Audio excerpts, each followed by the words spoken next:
Recorded Books presents The Evolution of Charles Darwin by Diana Preston, narrated by Elizabeth Sastre. When on board HMS Beagle as naturalist, I was much struck with certain facts in the distribution of the inhabitants of South America, and in the geological relations of the present to the past inhabitants of that continent. These facts seemed to me to throw some light on the origin of species, that mystery of mysteries. Opening words of Charles Darwin's On the Origin of Species, 1859. Introduction.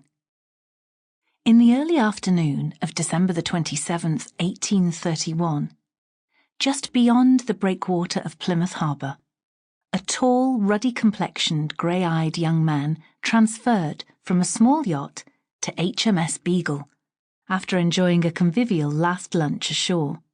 Though the weather had recently calmed, the Beagle's crew had laboured for 3 hours to tack her into open water to begin her long voyage under her commander, Robert FitzRoy.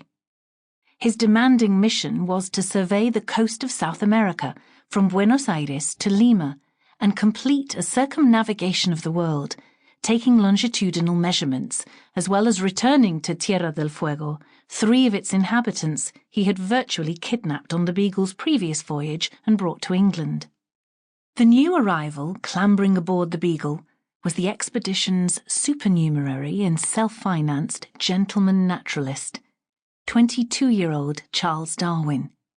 His excitement was tempered by justifiable apprehension. Could he withstand the physical and mental rigours of the voyage? Would he be seasick? Would he get along with his diverse companions in the ship's cramped confines and lack of privacy? Could he really bear parting from family and friends for so long? And, perhaps above all, did he know enough about the various fields of science he would be expected to cover? Writing in his diary 2 weeks earlier, he had tried to reassure himself that the voyage was a great and uncommon opportunity of improving myself that must not be thrown away. Because of its twin scientific and philosophical consequences for humanity, the voyage of HMS Beagle was to become one of the most important ever undertaken, arguably surpassing the expeditions of Leif Erikson, Ibn Battuta, Zheng He, Ferdinand Magellan, Christopher Columbus and James Cook, and even the first moon landing. Yet when the Beagle departed England, little suggested the intellectual revolution to follow.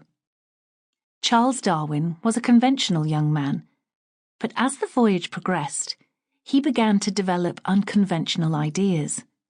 The theories that grew from his research on the voyage would redefine perceptions of humanity and its relationship to other species, showing it had evolved from earlier life forms and was not the divinely created and ordained apex of an unchanging hierarchy.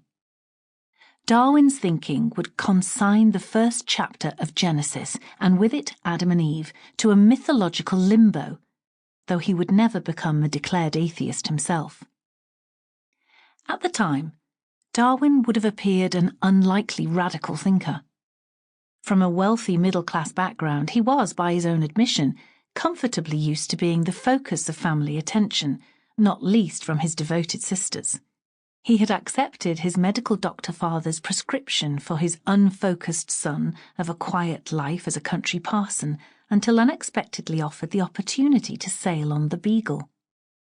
He anticipated the coming voyage would show him the glories of tropical places so vividly described by his hero, the explorer and natural scientist Alexander von Humboldt.